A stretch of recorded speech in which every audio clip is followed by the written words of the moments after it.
And it's important to remember that Beowulf is really perhaps the most significant example of Anglo-Saxon poetry. Now, what is the story of Beowulf, right? Well, it's at least someone going out and fighting a monster, and if we're talking about the latter half, it's about right fighting a dragon. We have right the beheading of a monster. We have a lot of the same kind of things that we're seeing here, only being played with. And again, disguised by an ancient form of the language, just like it's disguised here, only by a constructed language, or at least a series of constructed words. So that is part of what is going on here, right? Is a kind of playing with the and poking fun, perhaps, at the popularity at looking at these old, heroic poems in this unreadable form of English. But it should be noted that this is being presented within the context of a world upside down. And this upside down world is right symbolized really by the mirror and the mirror writing, right? You can only be seen when put into the mirror. Now, what we see there in the story is really quite interesting because it's not a particularly inverted story. Indeed, it's a very traditional story, you could say. The young boy goes out into the woods to fight the creature, which no one else will face, and vanquishes it and brings back its head. A very traditional story in many ways. What makes it inverted is the fact that this nonsensical language is used to convey that narrative. That's what makes it humorous. That's what makes it funny. That's what makes it silly. What does that mean? What does that do when we see it? Right? If this has been told in a straightforward manner, would we simply have accepted it as a serious story? Does this result in us not taking it seriously? Is he playing with these kinds of heroic conventions? Well, that's worth keeping in mind.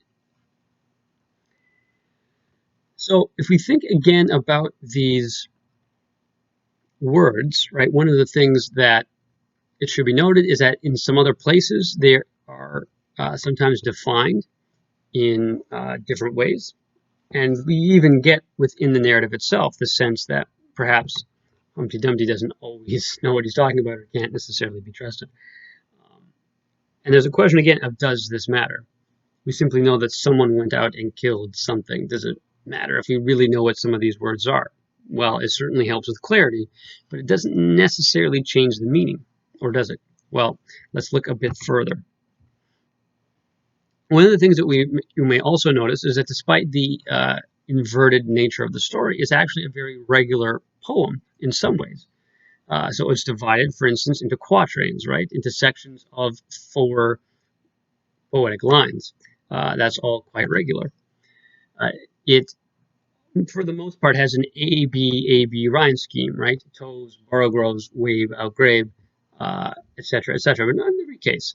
Right? In some cases, we have internal rhyme, right? We have some different things like that, but that's generally the case. It also is generally written in iambic meter, right? So in iamb, we have right, "'twas brilligen the slithy toes, did gyre and gimble in the wabe. All mimsy were the borogoves, and the mome raths outgrabe."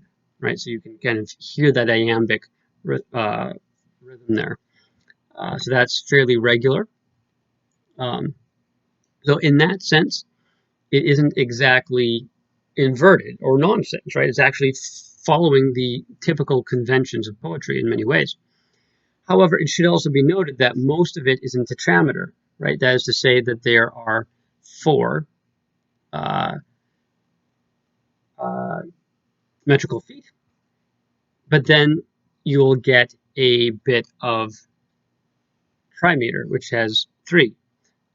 So you can see that, for instance, in the next stanza. Beware the Jabberwock, my son, the jaws that bite, the claws that catch. Beware the Jub bird and shun the fruminous bandersnatch.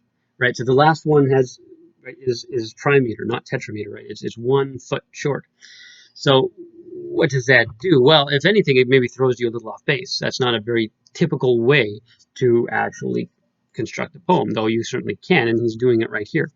Again, there's also a lot of just wordplay within it, and you see that in the way that Humpty Dumpty breaks it down. Right, there's portmanteaus, there's all these kinds of right things that sound kind of like what they are, or various words, altered in ways.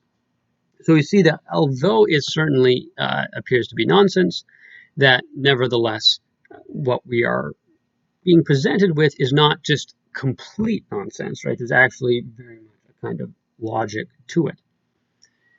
That being the case, how are we to look at this poem? Is it doing anything more substantial than just being a kind of silly interlude in a children's story? Well, if we're thinking about it within the context of heroism, it might be worth thinking about what function it has. Right? It's presenting again the kind of most uh, foundational heroic narrative, right? The going out and killing of the monster.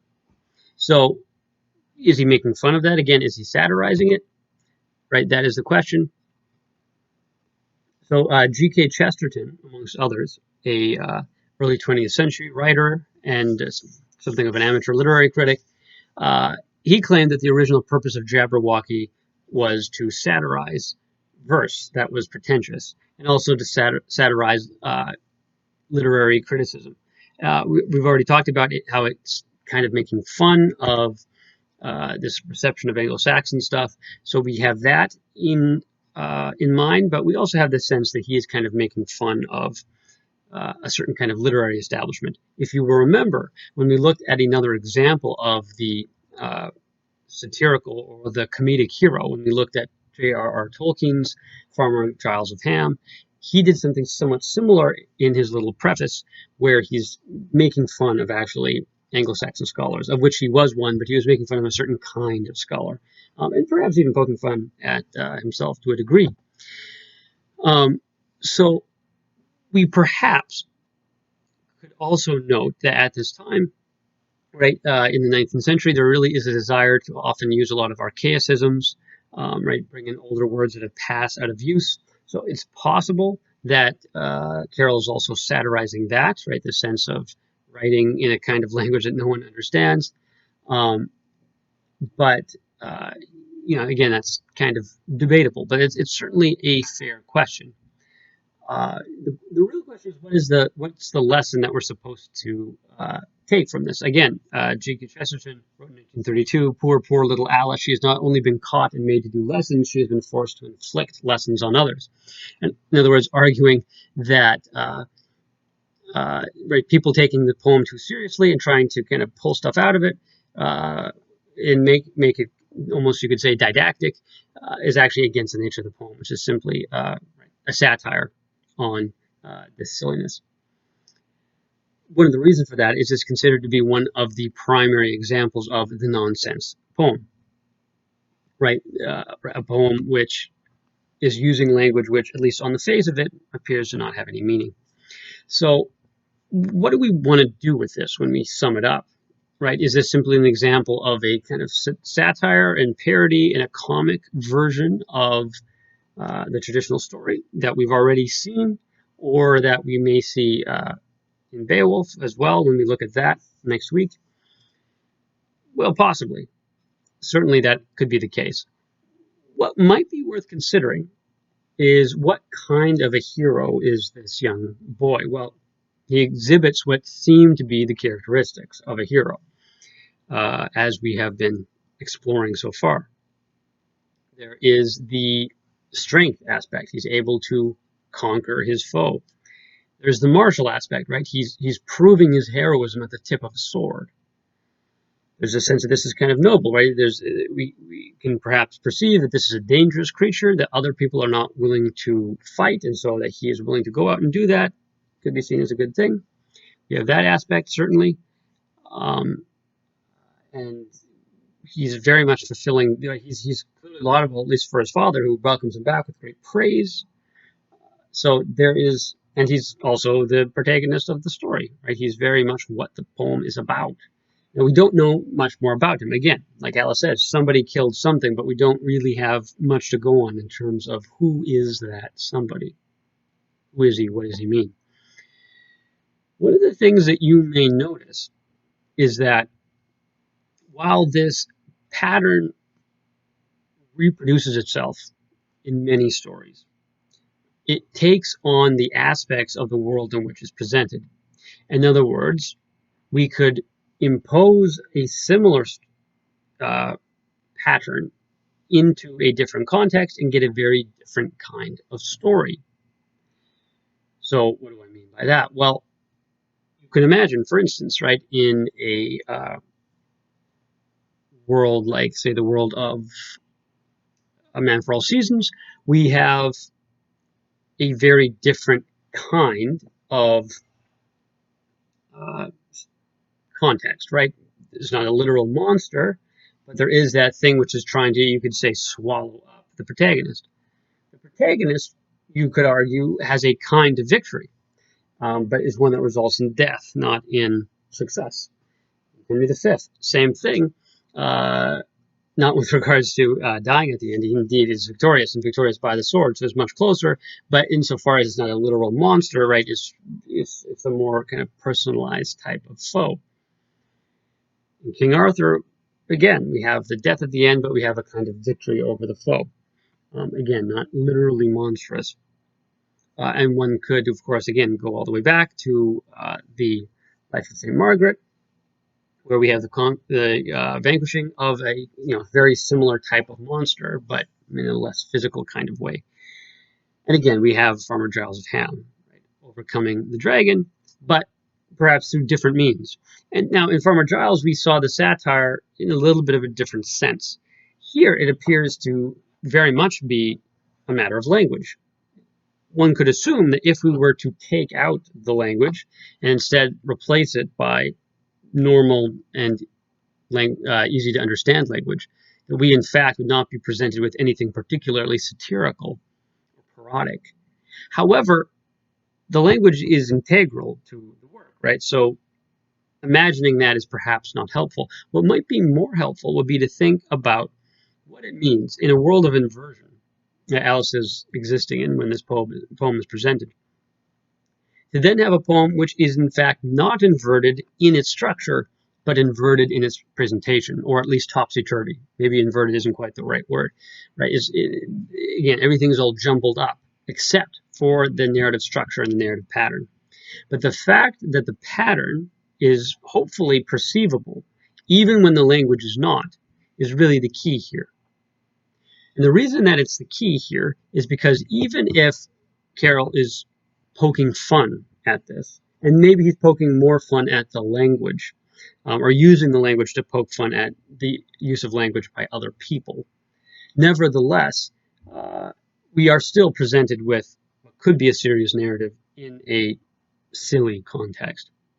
But if you can perceive the pattern, even in the midst of a topsy-turvy, upside-down world, that means that you'll be able to have a better understanding of how it generally manifests itself both in literature and in culture. Right? So what are some of these elements that we can identify? We can identify heroes who, right, are often associated with youth, right, the young boy or the young man, right, who goes out. We have that sense of, again, the leaving of the father figure, going out into the woods.